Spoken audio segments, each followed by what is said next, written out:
Hello, everyone. My name is Danny. This review is for the movie called Marriage Story. This is a 2019 film. It is definitely rated R. Runs 2 hours and 17 minutes, and it stars Adam Driver, Scarlett Johansson, and Alan Alda, among others. There's a pretty good cast, actually.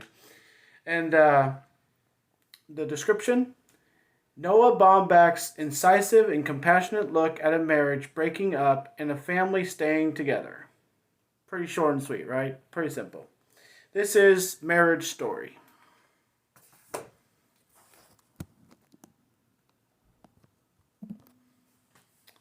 Well, hello everyone. I'm a little late to the game, I guess you would say, on this movie.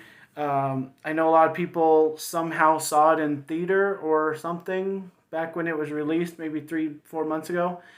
And people have had opinions about it. People have thought it's really good, and I don't always believe, like the top critics that have the most views on YouTube, whatever. But I know that people have like consistently been saying that this is a good movie. So not exactly high expectations, but high praise. And I was going to watch it with kind of a critical mind because I don't really believe people until I watch it myself. So that's the kind of feeling I went into this with.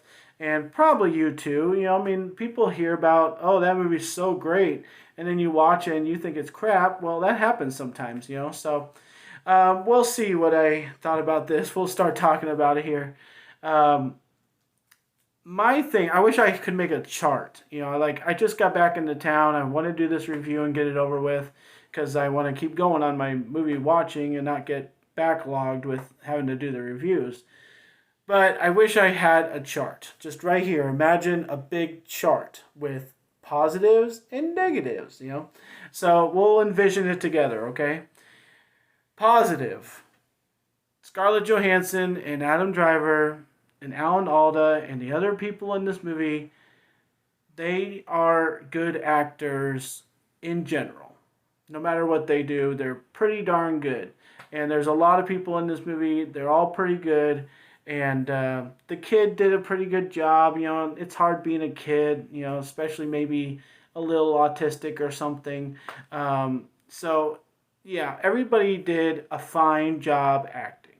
Okay? Now, I think the biggest problem I have with this movie is the vulgarity. Like people don't need to act when they're being vulgar because keep this in mind when you're watching this kind of a movie that they are millionaires. They've done many, many movies in their life, and they have been in relationships and got out of marriages in their real personal lives, and they've had situations like this where they've had lots of money, maybe a little bit better off than other people, and maybe their divorces in real life have gotten this disgusting. But this is a days of our lives kind of stuff, man. Like, I do not care about these rich people having some little problems. I don't care. That's my biggest problem with this movie is that I don't care a spick about these characters. They're big houses, they're loving on each other when they're supposed to hate each other. Oh my gosh, I should have made a list, but I couldn't because I watched this on vacation and I didn't have any like way of making sure that I notated my thoughts. But like, there's so much stuff. I was just watching this movie and I actually watched it in two parts. I gotta be honest. The first half hour is so vulgar that I turned it off. I didn't know if I was gonna finish it. This is a really sad movie to show people and say, hey, look at our great thing. Because we've had movies like this that don't use cursing and cussing and whatever else you want to call it, but I've been saying vulgar, the whole time here. Um, I think back on great movies like when While You Were Sleeping and Sleepless in Seattle, and I miss movies like that. Must Love Dogs, just dealing with personal issues. We've had a lot of these movies in life, and they've all been really good. So it would make sense that Marriage Story is in that category. But it's never going to be for me because it couldn't keep it clean. You can have arguing without yelling at each other and your veins popping. And honestly, everybody's talking about that scene because the blow up scene between Adam and Scarlett, because that's like what made this movie is that scene when they just blow up at each other. And that was the fakest piece of crap I've ever seen, because both of them have just come from their lawyers and court, and they shouldn't be around each other whatsoever. And then they have this epic scene and they break down, and everything they've said at least 3 times before in the movie.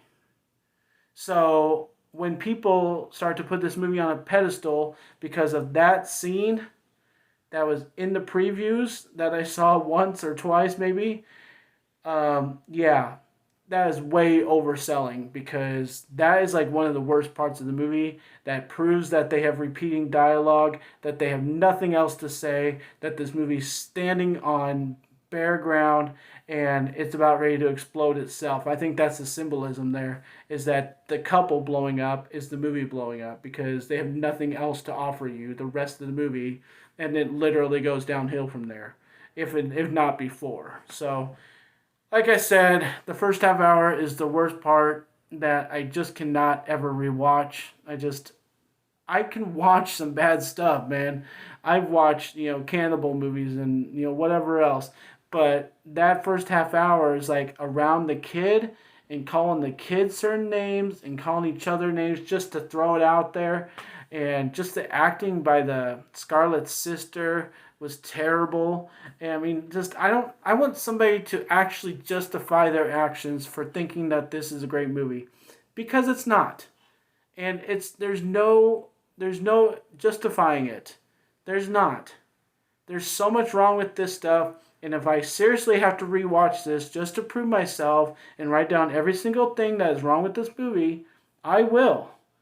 But I'm thinking that hopefully somebody else agrees with me on this, and that I'm going to give this movie a C plus. Okay? I'm giving the movie a C plus, but it's not worth rewatching. It's not worth watching. Don't do it. It's on Netflix. That's how I saw it. I know other people will see it if you haven't already. Maybe some people have rewatched it because they love it, but something's got to be wrong with your movie taste if you think this movie is what is the signature of these kind of movies.